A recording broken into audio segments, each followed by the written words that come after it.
সাকিবকে নিয়ে যে আপনার এই যে ভালো লাগা ভালোবাসা এত কিছু, সাকিব বাংলাদেশকে অনেক কিছু দিয়েছে, এই নিয়ে আপনার প্রতিক্রিয়া কি বলতে চান সাকিব সম্পর্কে? সাকিব সম্পর্কে বলতে চাই যে আমি যে সাকিব বাইরে যে চ্যাম্পিয়ন ট্রফিতে নেয় নাই, তাই এটার জন্য অনেক দুঃখ লাগতেছে আমাদের কাছে। চলতি বিপিএল আসরেও সাকিব খেলতেছেন, চলতি আসরে যে নেয় নাই তাও আমাদের থেকে অনেক দুঃখ কষ্ট লাগতেছে, তাকে দেখি না মাঠে, খুব মিস করতেছি। কারণ কি? বসকে কারণ হলো তিনি 6 মাস নির্বাচনে আছিল, তাই এই কারণে আওয়ামী লীগে যোগ দিছে, দেখে এই কারণে তাকে বিপিএলে খেলতে দেয়। সাকিবের প্রতি এত ভালোবাসার কারণ কি? সাকিবের প্রতি ভালোবাসা হলো যে তার সব কিছুই ভালো লাগে, খেলাধুলা, কেরিয়ার, মানে সে সব দিকে অলরাউন্ডার। বাংলাদেশের জন্য তো অনেক ফাইটও করছে, বাংলাদেশের জন্য অনেক কিছু করছে তিনি। বাংলাদেশের জন্য তিনি আম্পায়ারের কাছে কালারিং হয়েছে বাংলাদেশ ম্যাচ জিতানোর জন্য, তাও কালারিং হয়েও বাংলাদেশ ম্যাচ জিতে আনছে। তাই আজকে উনি ম্যাচ জিতাই নিয়ে লাভটা হলো কি, তাকে বাংলাদেশে মানুষের শেষ মুহূর্তে কেউ চিনলো না, ঠাই দিল না।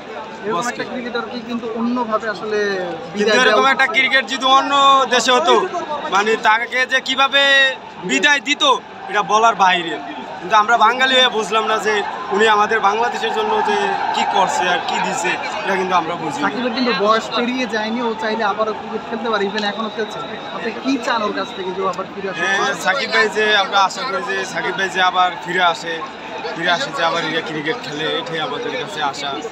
সাকিবকে ভালোবাসে লাস্ট একটা লাইন আমি আপনার কাছ থেকে শুনেছি, সাকিবের ভালোবাসা তো অনেক কিছু। সে দেখতেও পারে, সাকিবকে নিয়ে বলেন ডিরেক্ট যে সাকিব ভাইকে আমি খুব মিস করতেছি, মানে ওনার সাথে আমার একবার যদি দেখা হতো, মানে এই জন্য এই কার্ডটা নিয়ে আসছেন, একটু দেখাবেন কার্ডটা।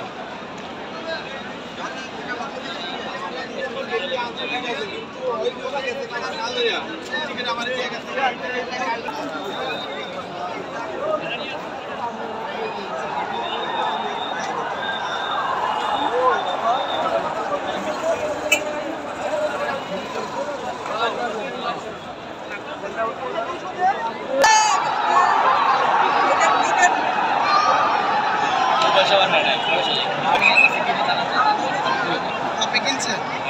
আমি তো এটা বলতে পারবো ডিরেক্ট কার্ডটা নেই।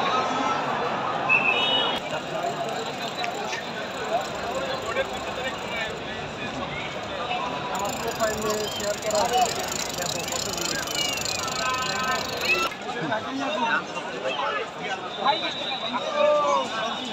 আর এটা বড়ই না, আমরা ছিল মিলে 20 টাকা।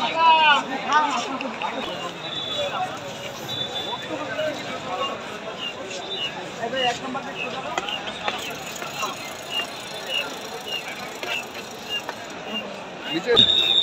কাজ করেন